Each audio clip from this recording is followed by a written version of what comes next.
So I just thought I'd show you my super soil mix. But it's not the same as previous years in the past, purely because all the garden centres are closed, obviously, due to the coronavirus. And these are all organic fertilizers that I've had from about, what, a year ago, I think, or a year and a half ago now. And the soil, I don't normally use Levington either. I have used Levington in the past, and I'm not saying there's an issue with it. I just think I prefer to use Melcourt professional soil, purely because you can order bigger bags, but most importantly, it's got peat. It's peat free, and peat, it holds onto water, it locks onto water. And the problem is if the weather's not hot enough and the pots aren't drying out quick enough, they take ages to dry out. So especially through the flowering stage, as you're flushing out and you want all the nutrients to flush out, and you're leaching the pot, and the pots take ages to dry out, so you can only get, and you don't want to keep pouring water in, because then obviously you can get root rot. So it's a bit of a ball ache really on the drainage side if you have peat in it, and it's quite acidic as well, and that's why I've got the garden lime just there. But this Levington, it's good soil. It's just that it's got a lot of bark in. When it has bark, that breaks down that acidic as well. But honestly, look, soil at the end of the day, you know what I mean? You're not going to get a purer soil than that. I'm pretty sure as they develop these bags, they took into consideration is if it's gonna actually grow a plant or not. You know what I mean? But it's got like little stones in, and it's got drainage in it anyway. So there's little like say pebbles, just little tiny stones for drainage. But yeah, what am I missing there? So normally I did have chicken manure last time, and I have mycorrhizal fungi, and I always use mycorrhizal fungi because what it does, it helps the plants absorb water and minerals, in exchange for some carbohydrates. Basically, it has like a symbiotic relationship, and the roots, it has like a spider web, it has like a cobweb effect. And it just helps the plants absorb a lot more water and minerals, basically. And it doesn't it just boosts the roots up, like, I wouldn't say tenfold, like, but double. I'd definitely say double the size. But obviously with the roots as well, it all depends on what strain you're growing, because if you're growing obviously like a sativas have massive root balls anyway. Indicas, they have small root balls. Like hybrids are obviously in between, aren't they, basically? But yeah, so you've got your fish and blood and bone, and obviously, as it says there, I'll show you quite as it's saying. If we can stabilise, it's saying boost soil fertility for health growth, produces more flowers, fruit and veg. And then you do on the superphosphate that helps establish plants quickly. For abundant fruit and veg, it says. This one, magnesium salts, natural source of Epsom salts, that prevents and corrects leaf yellowing, produces lush and green vibrant foliage. And then this does the same, very similar, sulfate of ammonia, that's a growth booster, cures yellowing. So a lot of nitrogen in that, promotes lush green, healthy foliage. And your sulfate of potash, and that's a natural fruit and flower enhancer, protects against disease and drought, and for bigger, healthier fruit and flowers. But these two, your superphosphate, that's your phosphate and potassium, you see what I mean? And you've got your nitrogen. There's a lot of nitrogen in there. That'll have all your macronutrients in there, I'll talk to you on another video separately about nutrients. I don't want to start going too deep, because I just want to keep this basic for people to obviously understand, and it'll just spin people's heads. Your garden lime, and that's the reason why I've got garden lime as well, especially with this bark, this bark soil. You want to, what'll happen is if I just plant straight into that, a couple of months or a couple of weeks down the line, the pH will drop to about like, 6, quite acidic. And even as the pH drops as well, once the pH starts dropping dramatically, then it's more susceptible to fungus as well and root rot. It's quite acidic, the pot. I think I had to order, I'll try and get the name of it on a different video, but I had to order this, like, I think what had happened is a couple of years back, I overwatered. Basically, it was cold weather, and I tried to flush the plants out, and because the weather changed and it went dead cold, and I didn't have a heater in there, and it didn't have good drainage, it didn't have holes in the pot like that, and this was one of the first like crops I'd done, and I'd overwatered it. The weather changed, there was no drainage in the pots, it was with peat, it had a load of peat in the soil as well, so I didn't realise that they lock onto water. I didn't have perlite in it as well to help with drainage. And basically I come in and there was about 10 plants all just wilted over, and I thought, what's going on here? And then when you try, I thought they were nutrient deficient, you see, so I tried to pour more nutrients in, they just went worse and just started dying. One of them smelled like a roast chicken dinner. It was mad, and all the THC fell off it. It was absolutely crazy. Couldn't believe it. All the resin fell off as well, so all the sticky resin that died off. It was like dead dry, the bud. It smelled like a roast dinner or something. It was disgusting. And not all of them, just one of these plants. I couldn't believe, and all the THC started going to dust. And I revived them. I put this this thing in. Like, basically what I had to do was put a heater in the greenhouse and dry the pots out. I didn't want to pour any more nutrients, any more water. I just dried the pots out as much as I could first, and then I poured this that's what I need the name of this root. It basically, cured Pythian root rot, and that was another thing as well. When I opened the greenhouse, it stunk of eggs. It was like going into a sewer, and I didn't realise it was ethane gas, like toxic gas that comes off of, fermenting roots that are fermenting. It was absolutely crazy. And as I said, the whole greenhouse, I thought, what's going on? It was toxic. I had to work in it for about an hour. I was going dizzy. You know what I mean? Couldn't believe it, but I nearly killed the whole crop off, and I revived them by putting it, like, drying the pots out. Didn't try to do any more. Didn't want to add fire, flames to the fire, so to speak.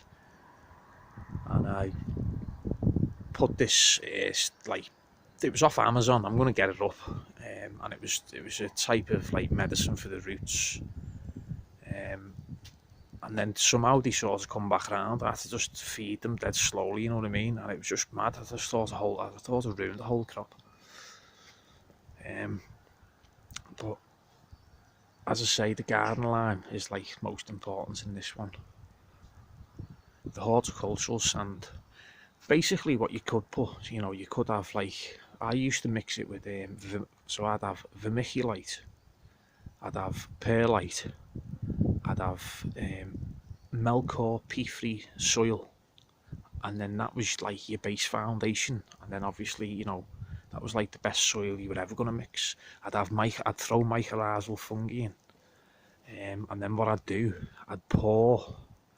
I'm going to show you that, there's not a particular weight, like how much to put in, but you don't want to put too much in for this reason, is when it comes down to the flowering stage and you want to flush out. If there's too much feed in the pot, it'll just feed. The plant will be green all the way through the flowering stage. The plant will be as green as this grass, and you want the plant to be like a bit like start fading, like the yellow over there, because that means all the nutrients and the nitrogen and the chlorophyll's coming out of AC. But yeah, it'll just be green all the way, and I don't believe in cutting down green cannabis, basically, purely because of the fact that there's chlorophyll in it, and you can cure it for what, 3 to 5, or actually you can do it to 3 to 6 months. People even can cure for a year, and all the chlorophyll and the pigments evaporate into the air, you see. So and you can, that's so if you cut like a green crop down and you cured it for a year or so, then I understand, yeah, you could smoke it. But if you're trying to smoke it after the first 2 weeks of it drying, and you're trying to blaze it, honestly, it'll just tastes like wet hay, wet grass, you know. But yeah, so as I said, you can put vermiculite, perlite, Melcor peat-free soil, or just if you can find a peat-free soil, put it in the pot, put some mycorrhizal fungi in, right? Put some fish and blood bone in, some of that. Put all of it in, mix it in. Obviously, you're gonna mix it in the pot. I'm gonna show you how much I'm gonna do it in a minute. And then what you do, you'd put a cover over that pot. What I'd do, I'd water it first, right? So you let all the nutrients activate, and I'd put the pot away for about a month, 2 months, or maybe a month and a half, and come back, and what'll happen is all the nutrients would have broke down and been activated. All the mycorrhizal fungi would have grown in it, and then that would have been your super soil, because you're basically letting it cook. You're letting it cook, you know, and you can cook it in the sun. Basically, it's better in the sun. The warmer the pot, the quicker the little nematodes and all stuff like that, little tiny organisms are gonna be bouncing around, and it just activates, and it's like gets its metabolism. I know the pot's not got a metabolism, but it speeds it up, basically. Speeds the process of decay of the actual nutrients and them starting to activate. Because if you throw all them in now, and you just bang your plant in, and you just leave it's like quite hot. So what I mean is it'll burn your plant. So you got to let it break down. The horticultural sand is what that's for, to cover on the top, stop the fungus gnats, because you get like little things jumping all on the pots trying to bury and dig into your roots, you see, or little fungus gnats, you know. I think they say, like, you know, you want to water up, but here's how it is. Here's how I've looked at it, is when you water from the top, you get a thing called a capillary action. So if you go and Google that, or you look at what capillary action means, it's as the water's going down, it sort of helps the plant draw the water up, and as the water's evaporating, you see, it helps the whole capillary action of the plant drawing nutrients up. So it's like using gravity, you see what I mean? But go and study capillary action of a plant, and you'll understand what I'm on about. So it's best always doing that's what God designed it for, to water that comes out and drain. You know, I'm not saying you can't water up from the top. It's ideal to water up from the top for this one reason: to stop fungus gnats on the top of your soil. That's the only reason why. You know, and also as well, the only reason why I'd suggest watering from the bottom is if you were in an indoor crop. For this reason, because if you're on an indoor crop and you water from the top, the water evaporates and the humidity spikes, and the next minute you've got like loads of water in your condensation air tank. You see what I'm saying? You've got loads, so it spikes the humidity up major.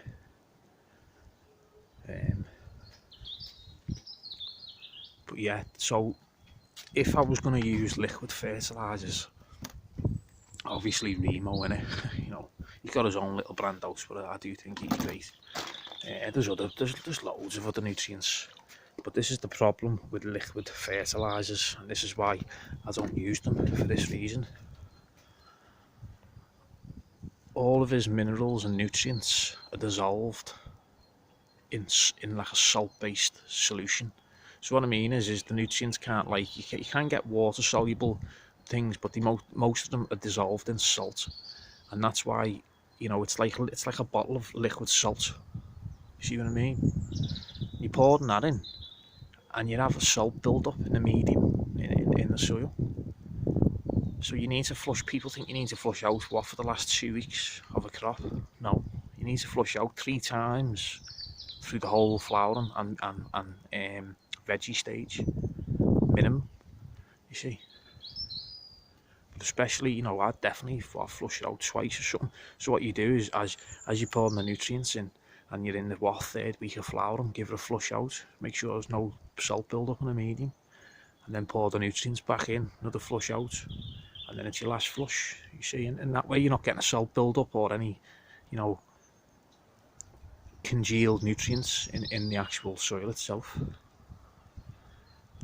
But what I want is like, because that's sour diesel, or no, it's not, it's orange diesel, sorry, orange diesel. So it's a hybrid, that one. You know, this is a 70 litre pot. It's going to have an okay size root ball. But as I say, I use like the organic stuff. Basically, you get a pure taste, absolute pure taste. You know, but that's what I was going to say.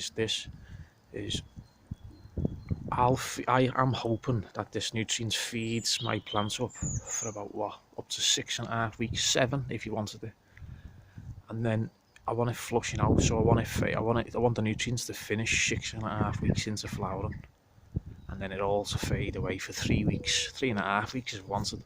You see, and then that way you just can't go wrong. It's going to be clean as smoke ever, no nutrients. You know, pure taste. And I just think you can't beat organic. You just can't beat it. It's organic, isn't it? You know, that's synthetic. So simple as that. You see the difference. I've had hydroponic bud before. I've had you know, organic outdoor weed and all that. And I'm telling you now, as I say, indoors produces a lot more THC. I understand, yeah.